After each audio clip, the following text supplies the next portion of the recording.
کو پیچھے سے اگر مولانا فضل الرحمان صاحب میں وہی بات جی کہ یہ ان کی خواہش ہو سکتی ہے جی لیکن وہ خواہش کبھی بھی پوری نہیں ہوئی. جب سیاسی جماعتوں کو یہ عمران خان کی 3.5 سال کی حکومت غیر مقبولیت کی انتہا پر پہنچی, اس کے بعد یہ سیاسی جماعتیں, اور دیکھیں ایم کیو ایم کا حکومت چھوڑنا, باپ پارٹی کا حکومت چھوڑنا, یہ اگر وہ چھوڑتے اور جنرل باجوہ کے کہنے پر چھوڑتے تو 3 سال پہلے چھوڑ دیتے.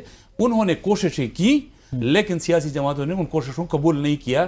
جب وہ خود ان کے اپنی پوزیشن اس جگہ پر آ گئی, اس کے بعد سیاسی جماعتوں کے پاس اور کوئی راستہ نہیں تھا کہ وہ اس کو قبول کرتے. مولانا فضل الرحمان صاحب کی تو سٹیٹمنٹ بہت ہے, وہ تو یہ کہہ رہے ہیں کہ جنرل باجوہ اور جنرل فیض حمید کی بات نہیں, جنرل باجوہ کی بات, کہ جو رپورٹ جنرل باجوہ نے کوشش کی لیکن سیاسی جماعتوں نے پھر اس کو قبول نہیں کیا. جب وہ چاہ رہے تھے تو قبول نہیں کیا, لیکن جب گراؤنڈ پر ایک صورتحال بنی اس کے بعد دیکھیں کوئی بھی سیاسی جماعت وہ پاکستان سے, ریاست پاکستان سے, عوام کے معاملات سے لا تعلق نہیں ہو سکتی اس بنیاد پر کہ 1 سال پہلے اگر جنرل باجوہ کی خواہش تھی تو میں اگر کل کو اب عوام کو اس غیر مقبول حکومت سے لوگوں کی جان چھڑانے جاؤں گا تو میں کہوں کہ 1 سال پہلے ان کی خواہش تھی تو کہیں یہ نہ ہو کہ پھر ان کی طرف منسوب ہو جائے. تو مولانا فضل الرحمان صاحب نے بالکل ٹھیک بات کی تھی کہ جنرل باجوہ کی یہ خواہش تھی لیکن سیاسی جماعتوں نے پھر اس کو قبول نہیں کیا تھا.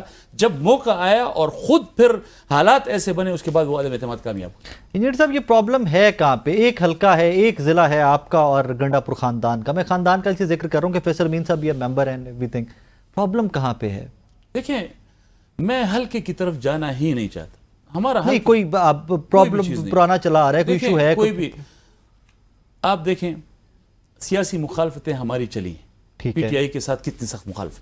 ٹھیک ہے, ہم آج بھی سمجھتے ہیں, آپ نے جس طرح اپنے انٹرو میں بات کی, ہم آج بھی سمجھتے ہیں کہ پی ٹی آئی اور ہمارے درمیان دوریاں ختم ہوئی ہیں, کافی زیادہ ختم ہوئی ہیں, ہم کم ہوئی ہیں, بہت کم. اور ہم ایک ساتھ بیٹھتے ہیں, آج بھی بیٹھتے ہیں, کل بھی بیٹھے ہیں, پر یعنی روٹین میں بیٹھتے ہیں. لیکن یہ کیا وجہ ہے کہ اتنی مخالفت کے باوجود, اتنی شدید ترین مخالفت کے باوجود ہم ایک دوسرے کے ساتھ بیٹھتے ہیں. ایک شخص ہے جو وہ ان سارے اٹھنے بیٹھنے کو خراب کرتا ہے, تو یہ کسی حلقے کی وجہ سے تو نہیں ہو سکتا نا.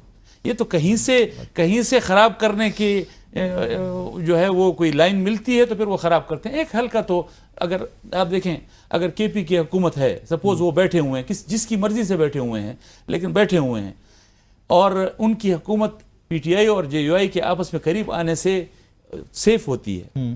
اگر یہاں پر اپوزیشن متحد ہوتی ہے, فائدہ کس کا ہے؟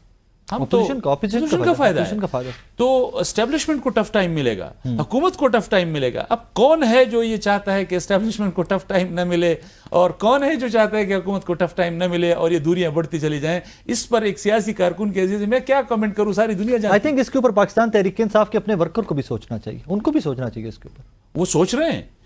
آپ دیکھیں ایک ان کی سٹیٹمنٹ, آپ علی امین کے آج کوئی بھی سٹیٹمنٹ اٹھا لیں اور اس کے نیچے آپ پی ٹی آئی کے ورکرز کے کامنٹس دیکھ لیں, جس طرح وہ نالاں ہیں, جس طرح وہ سمجھتے ہیں کہ ہماری تمام تحریکوں کو انہوں نے ناکام کیا ہے, جس طرح وہ سمجھتے ہیں کہ ہماری ہر اٹھتی تحریک کو ناکام کرتے ہیں, جس طرح وہ سمجھتے ہیں کہ عمران خان کی رہائی کے حوالے سے جو بھی چیز اٹھتی ہے اس کو علی امین خراب کرتے ہیں. آپ ان کے کمنٹ سے آپ کو اندازہ ہو جائے گا کہ پی ٹی آئی کے ورکر کیا سوچتے ہیں. مجھے آپ کی گفتگو سے لگ رہا ہے کہ Tehreek Insaf as a party اور عمران خان صاحب, ان کے لیے آپ کے دل میں آج بھی کوئی سافٹ کارنر ہے تھوڑا؟ دیکھیں ہماری جماعت کا اور خاص کر مولانا فضل الرحمان صاحب کا بالکل ایک نپت اللہ اوپینین ہے کہ کوئی بھی سیاسی کارکن جیل میں نہیں ہونا چاہیے.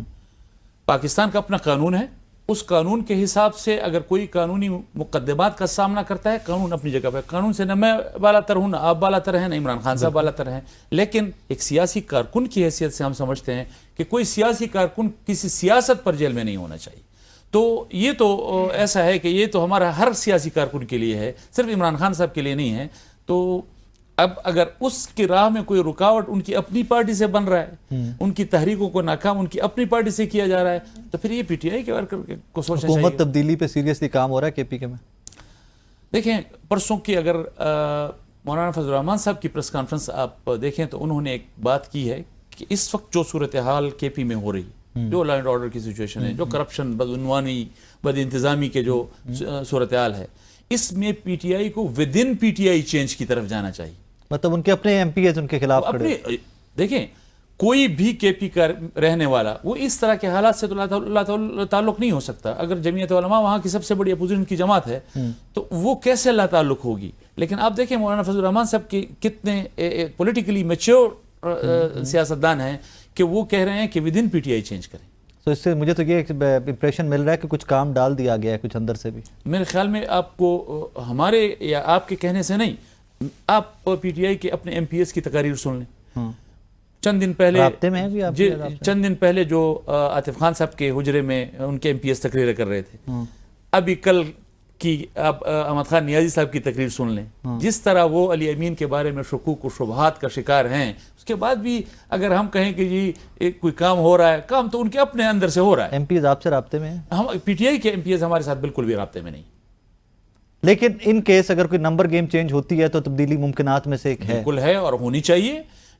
کیسے صوبے کو ہم اس طرح کی بدامنی کے حوالے کر سکتے ہیں, کیسے صوبے کو ہم اس طرح کی کرپشن کے حوالے کر سکتے ہیں. پھر کل کو عوام ہم سے پوچھے گی نہیں کہ آپ کو تبدیلی کے اور اس حکومت کو تبدیل کرنے کے لیے ٹائم بھی ملا, with in P T I بھی اگر چینج ہوتی ہے ہم سپورٹ کریں گے. ہم کہیں گے کہ جی یہ اس صوبے کے عوام کا حق ہے کہ وہ اس طرح کی نااہل حکومت سے ان کا پیچھے چھڑائے. لاسٹ کویسچن میرا, مائنس علی امین گنڈا پور صاحب, مولانا فضل الرحمان صاحب کی جماعت, آپ لوگ تحریک انصاف کے ساتھ بیٹھ سکتے ہیں اکٹھے؟ میرے خیال میں اس کی ضرورت نہیں ہے. ان کے پاس اتنی میجورٹی ہے کہ مائنس علی امین بھی ان کو کسی پارٹی کے ساتھ ان کے ساتھ بیٹھنے کی ضرورت. ویسے معاملات بہتر ہو سکتے ہیں اگر ہمارے معاملات ان کے ساتھ بہتر ہے. ایک گلہ ہے ہمیں یقینی طور پر قومی اسمبلی میں بھی ہم نے تو ان کے ساتھ 26 امینڈمنٹ میں آپ دیکھ لیجئے ہم نے جس طرح ان کے ساتھ کوآرڈینیشن کی ہے, اور پھر اس کے علاوہ ڈے ٹو ڈے افیئرس کے حوالے سے ہم اپوزیشن کے حوالے سے ان کے ساتھ جو بیٹھتے رہے ہیں, تو یہ ان کا حق تھا اپوزیشن کی سب سے بڑی پارٹی کے طور پر کہ وہ جمعیت علماء کو اپنے ساتھ لے کے چلتے.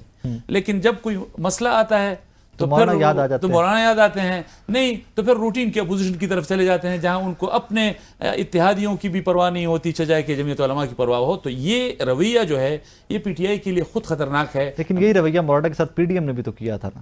نہیں, پی ڈی ایم میں ایسی بات نہیں تھی. پی ڈی ایم میں الیکشن کے بعد کی صورتحال اور ہے, الیکشن سے پہلے کی صورتحال آپ دیکھ لیجئے.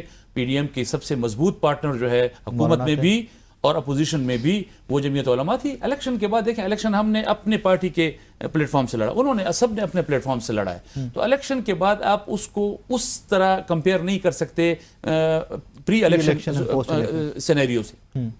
تو ابھی بھی اسی سٹانس پہ کھڑے ہوئے ہیں کہ جو موجودہ حکومت ہے یہ دھاندلی زدہ ہے, فیڈرل گورنمنٹ بھی اور پروونشل گورنمنٹ. ہم تو یہ کہہ رہے ہیں کہ جس طرح 2018 کی حکومت کنٹرول اور جس طرح 2018 کے الیکشن مینج تھے, اسی طرح 2024 کے الیکشن بھی مینج. صاحب تھینک یو ویری مچ, اور شکریہ. ناظرین بریک کے بعد واپس آ رہے ہیں.